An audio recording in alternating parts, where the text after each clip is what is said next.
y aprovechamos para darle la bienvenida a nuestro invitado de hoy, quien es Carlos Fernández, adjunto para los derechos humanos de la Defensoría del Pueblo. Esto porque hoy, 10 de diciembre, se cumplen 75 años de uno de los compromisos mundiales más revolucionarios, señores, la Declaración Universal de los Derechos Humanos. ¿Cuánto hemos avanzado? Le damos la bienvenida a Carlos Fernández, doctor. Muy buenos días.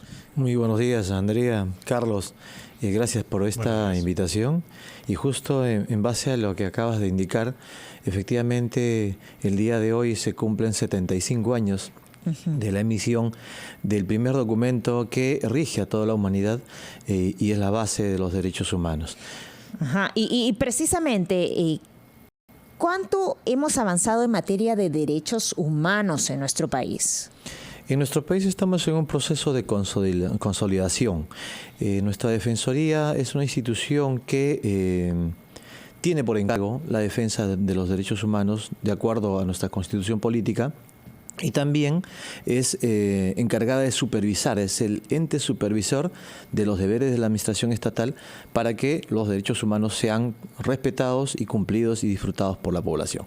Ahora, nosotros como Defensoría hemos identificado, en base también a la experiencia internacional, de grupos de especial protección, como son los niños, niñas, adolescentes, mujeres, las personas adultas mayores, personas con discapacidad, personas con pueblos indígenas, personas afrodescendientes, personas privadas de libertad, personas migrantes, por ejemplo, en este escenario que vivimos actualmente.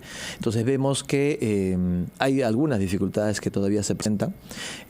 Usted habrá podido ver en noticias también respecto al fallecimiento de un líder indígena que defensora de los derechos humanos, entonces que lamentablemente perdió la vida en este escenario, y estamos convencidos de que estas cosas que están sucediendo van a permitir que el Estado en su conjunto tome medidas al respecto, ¿no? Ahora, la siguiente pregunta, doctor Fernández, ¿qué tan comprometido está el gobierno, ¿no?, en la tarea del respeto de los derechos humanos en nuestro país? Por favor, le voy a pedir que nos espere un momento, nos vamos a ir a una pausa, vamos a escuchar a nuestros anunciantes y luego regresamos con ampliación de noticias, edición dominical. Pausa y volvemos.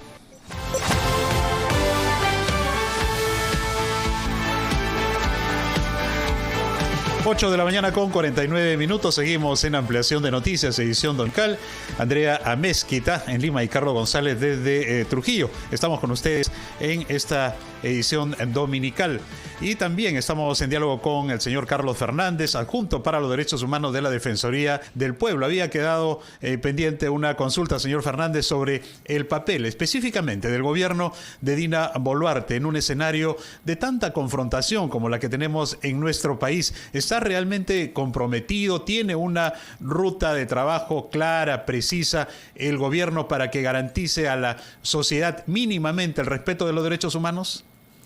Claro, en relación a vuestra pregunta, estimado Carlos, todas las instituciones que conforman el aparato estatal están en la obligación de poder respetar los derechos humanos. Eso en base a nuestra Constitución y en base también a la Declaración Universal de los Derechos Humanos, y obvio que está en base a la Convención también americana de los Derechos Humanos.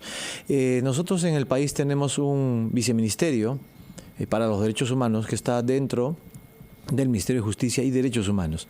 Entonces, desde esta instancia se viene impulsando acciones en favor del respeto de los derechos, y ello también para poder irradiar que en todos los sectores que agrupan el Poder Ejecutivo también lo hagan, y no solamente un poder, sino estamos hablando de los tres poderes del Estado, las instituciones autónomas, los gobiernos regionales y los gobiernos locales. Entonces nosotros como Defensoría venimos realizando acciones de supervisión a estas instituciones a efectos de que podamos ir progresivamente cumpliendo los estándares internacionales de respeto de los derechos humanos. Usted hacía hincapié a un tema muy sensible con respecto a los asesinatos que al menos este año se han efectuado contra líderes indígenas. El último ha sido en Pucallpa, donde asesinaron al defensor indígena Quinto Inuma, frente incluso a su familia. Esto tras denunciar la tala ilegal. ¿Cómo está defendiendo las autoridades a los defensores de los derechos humanos? Es ahora, emprendedor. Con los préstamos con garantía hipotecaria de Rebaja tus Cuentas. Consigue el éxito en esta campaña navideña. Asegura tus ventas. Ok. Lamentablemente hemos sido testigos de la muerte del señor Quinto, que él, anteriormente, él y su hermano habían anunciado ya que venían siendo amenazados, ¿no? Entonces, y al final vimos el desenlace del fallecimiento, y no solamente el fallecimiento del señor Quinto, sino el hecho de tratar de extraer a su familia de la zona donde aconteció estos hechos y poder trasladarlos a otro lugar. Ahora, en el caso hemos observado pues que la reacción estatal no ha sido como debió ser. Entonces, tenemos un sistema de protección de las personas defensoras de los derechos humanos, y este sistema no ha sido eficaz ni eficiente, y por eso vimos lamentablemente con el deceso de esta persona. Entonces, estamos convencidos desde la Defensoría que el Estado en su conjunto, principalmente el Poder Ejecutivo, a través del Ministerio del Interior, el Ministerio de Justicia y los otros sectores que son están comprometidos con este tema, con el medio ambiente, mujer, han tomado nota para que esta situación deje de repetirse. El señor Quinto tenía garantías personales. Se había activado el protocolo de protección del Ministerio de Justicia, entonces el Estado estaba ya alertado. Se falló, entonces. Y entonces aquí evidenciamos que las medidas que se adoptaron en ese momento no fueron lo suficiente, y terminó con el fallecimiento de esta persona. ¿Cuántos se han registrado hasta el momento?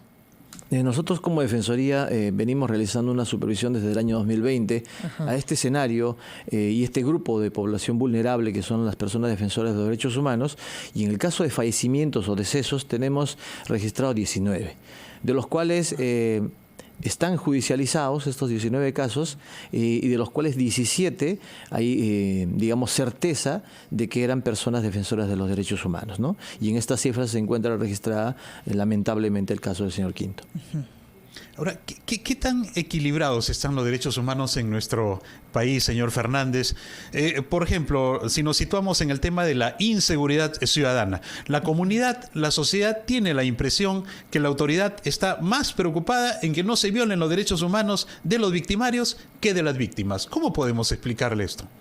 Bueno, a vuestra pregunta, justo decía al inicio, estimado Carlos, de que la Defensoría, a efectos de poder garantizar el respeto y el disfrute de todos los derechos de toda nuestra población, ha identificado grupos de especial protección, como son los niños, niñas, mujeres, personas adultas mayores, personas con discapacidad, pueblos indígenas, personas afrodescendientes, personas víctimas de la violencia.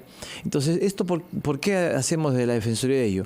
A efectos de poder garantizar que prioritariamente el Estado en su conjunto haga esfuerzos para poder velar por el respeto de este grupo de derechos. Entonces, a lo que vamos es un proceso en el cual está felizmente encaminado nuestro Estado, para que todos y todas podamos gozar de el disfrute de nuestros derechos reconocidos por la Constitución Política y por todos los tratados que el Perú forma parte. En el escenario de la violencia por la delincuencia que nuestro país está viviendo ahora, principalmente ciudades grandes como Lima, evidenciamos que muchos de estos lugares han sido declarados emergencia, y el Ejecutivo, a través de la policía, viene desplegando acciones, y justo nosotros como Defensoría estamos pidiendo que el sector interior, a través de la policía, nos informe cuál es el balance que tiene a raíz de la declaración de los estados de emergencia en Lima, en los distritos que tenemos acá y también en Trujillo. Y en ese escenario vemos que también la percepción de la inseguridad es bastante elevada. Entonces, oficialmente la policía nos menciona, y no solamente la policía, si esto está ratificado por cifras del Instituto Estadístico, el INEI, donde nos manifiesta que el 26% de victimización versus cerca del 100% de percepción. Entonces, ahí es muy importante trabajar sobre acciones de difusión, sobre todo de los resultados que la policía, la fiscalía o el aparato de administración de justicia vienen dando y digamos cómo se están desarticulando las organizaciones criminales, de qué manera se están procesando. Entonces resulta importante difundir esta información por las instituciones que conforman el aparato de administración de justicia, para que esta percepción de la ciudadanía de que no se está haciendo nada ante la delincuencia vaya reduciéndose, ¿no? Entonces estamos convencidos que todas las instituciones que forman parte del aparato de administración de justicia están trabajando, como es el Poder Judicial, el Ministerio Público, la propia Policía Nacional.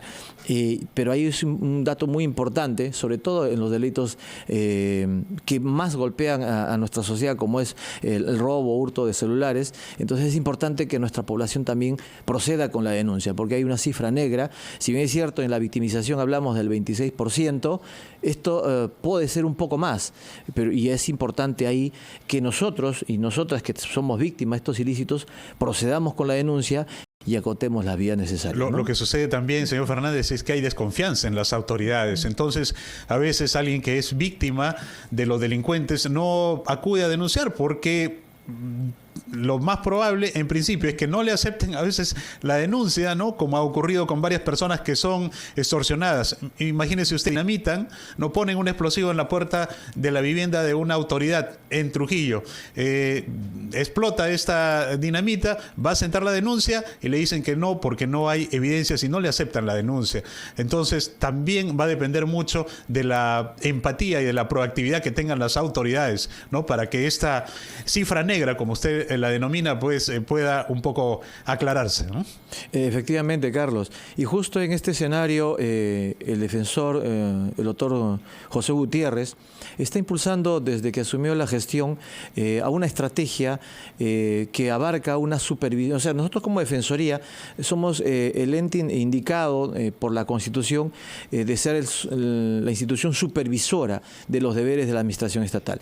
En este escenario, el defensor está proyectando para el próximo año realizar una supervisión nacional a todas las comisarías que se encuentren desplegadas en nuestro territorio nacional. Estamos hablando de 1.323 comisarías aproximadamente y en base digamos, a la nueva forma de trabajar desde la Defensoría, que ya no es a través de focalizaciones de la supervisión, sino supervisar a todas las instituciones, a todas, digamos, si vamos a entrar a comisarías, vamos a supervisar a todas las comisarías, como ahora estamos haciendo la supervisión a todos los establecimientos penitenciarios, a los 68 establecimientos penitenciarios acabamos de terminar una supervisión nacional. Estamos entrando ahora a la supervisión nacional de centros de salud.